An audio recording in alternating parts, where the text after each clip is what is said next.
Welcome to Imaginary Lands, the works of award-winning author and storyteller Bobby Pell. Today's live performance, The Loathsome Dragon, is a tale of adventure, enchantment, and love. This tale comes to life with the help of audience participants taking on character roles with enthusiasm. Enjoy. God teaches us many things through unconditional love. Love may be in our families, may be with our friends, may even be a roommate you're having trouble with these days, but we must learn to share. This next story is one that I need help on. So, Whitney, come on down. Amanda, come on down. They don't know what I'm doing, but I'm going to do. I need you seriously. Come on up here. You're going to be great. Amanda. All right, I need Carrie and Jason and Teresa right here. I love being able to actually call names. This is so great. Teaching somewhere where you know the audience.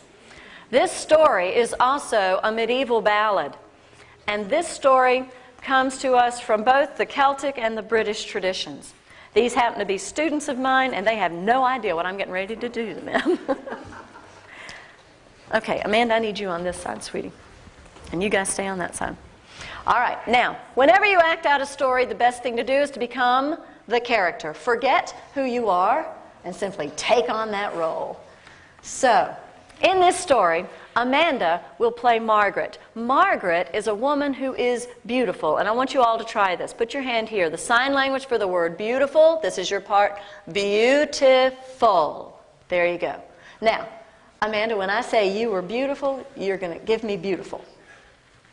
And she's got it. I don't even have to tell her. That's great. All right. Her brother, Child Win, is strong. Give me strong.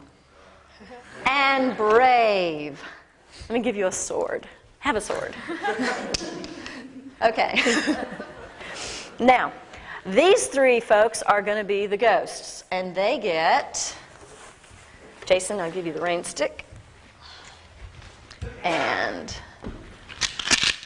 this, and this. And you guys can make noise as you go. Now, to be good ghosts, you have to ooh and ah. Ready? Hands up with your instruments, kind of ooh, ah, ooh. Get those hips going. All right, we'll be okay.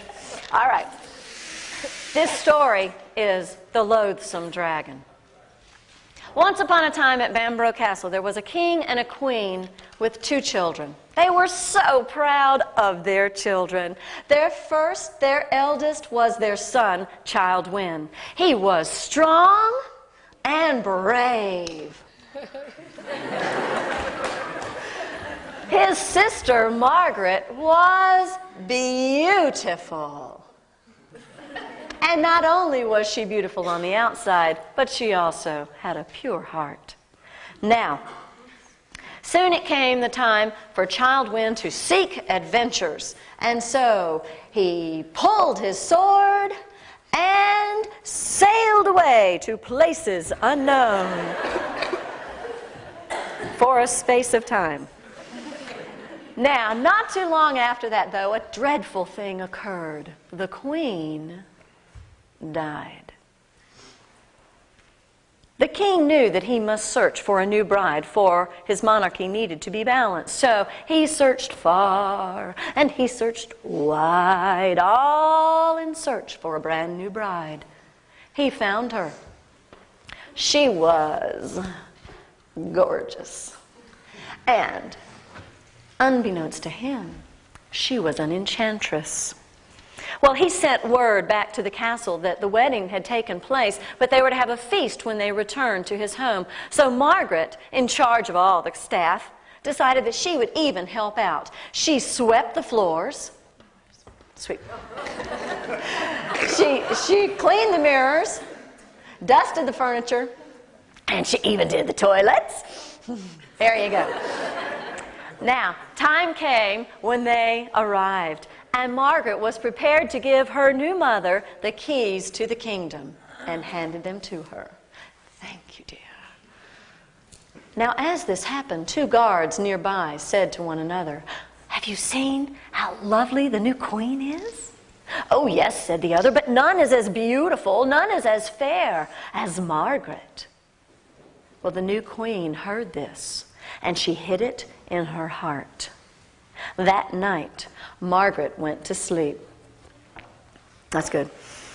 And the enchantress, who had brought everything with her that she needed, went down into her dungeon where her ghosts were waiting.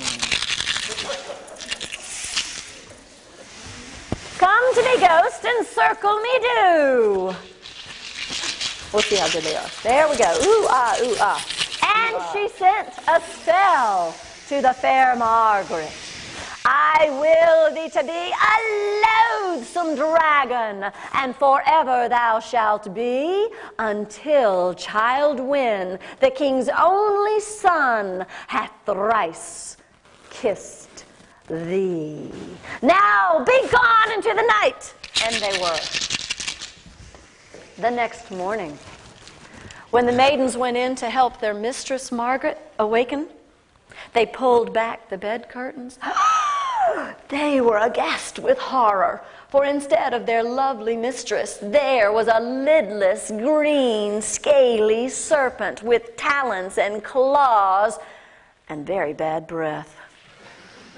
It slithered from the bed, across the stage, out of the castle, over to the chair, which was a rock near the castle, but closer to the village, called Spindlestone Heugh.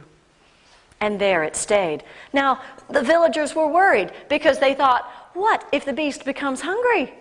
And the beast did. And she began to eat. She began to eat chickens and small animals, and they were fearful that she would eat their children. So they quickly went to their local magician. He consulted all his books, all his crystal balls, but the only answer he found was when he searched inside himself, for that is where our truth always lies. And there he said, "If you want to rid yourself of this ravenous beast, you must milk your 7 best cows and put the milk in a trough below the stone. The beast will drink the milk and will bother you no more. But if you will rid Margaret of this evil spell, you must send word to Child Win, for he is the only one who can break it." So the next morning the villagers milked their 7 best cows. They put it in a trough below the stone, and she began to lap the milk. And she lapped it, and she lapped it, until she was full. There we go. Now, word was sent to Child Win, and he began building a boat with 30 of his best men. He hammered and sawed and nailed, sent the mast all the way up to the top with 5 sails. But they used the magical rowan tree on the keels to protect him, should there be any evil coming his way. Soon he departed and made his way towards home, and he began traveling and traveling, sailing through the waters. And the queen, who also could listen to her own intuition, knew and sensed that he was coming. She went back into her dungeon. And as she did, her ghost circled around her. "I'll show him. Ghost, ghost, into the night, raise the waters high, make the winds blow." And so they did, and they circled the boat, oohing and eyeing as they go. Woo! Help them out, guys. Woo! Ah, ooh. But the rowan was too strong. The queen watched all of this. "I'll show him. Go into the waters, dragon, go." And so she did, and she slithered around, and she went in and out of the waves. And as this beast circled the boat, at one point, Child Win looked steadily into the eyes of this beast, unbelieving that this could be his sister. And yet, once again, the magic was too strong, and she went back to the rock. He knew now that the queen was watching, and that if he was to truly rid himself of this evil, he must come up with a plan. He went around the corner and parked the boat, which looked to the queen as if he was in retreat, and she went to bed and slept peacefully. However, he simply landed the boat at a place called Butyl Creek, got out, and with sword in hand began advancing towards the dragon. Now, he was a smart man, and he stopped just before he got to her. For there was fear, even though he knew that this was supposed to be his sister. And with sword upraised, he heard a voice. Oh, quit your sword, forget your fear, and give me kisses 3. Don't worry, I'll save you. Give me kisses 3.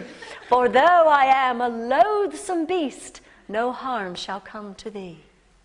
Well, he thought about this and took one more step, still unbelieving that he had to just kill this beast, and again heard the voice of his sister saying, Oh, quit your sword, forget your fear, and give me kisses 3.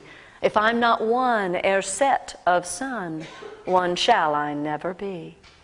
With that, he laid down his sword, for his love for his sister was greater than the fears he now felt, and he kissed the beast 3 times. When he did, that was great. When he did, he took his cape and placed it around her shoulders, for as she stood, the green scales fell off. Grabbing his sword, which now had magically turned into simply a piece of the rowan branch, they made their way back to the castle. When the queen saw them facing her and saw Margaret in her beautiful form, ow! Before she could say anything more, they struck her with the rowan branch. Not too hard. Ow, my evilness! And she began to change. Her eyes became large. Her arms began drawing in. Her legs became green and muscular. And she shrank and shrank until she turned into a hideous, loathsome toad. And she had to remain that way outside the castle gates for the rest of her days. However, the king decided he no longer needed a bride, and Margaret and Child Wind lived how? Happily ever after. Let's give them all a hand. Thank you. Thank you.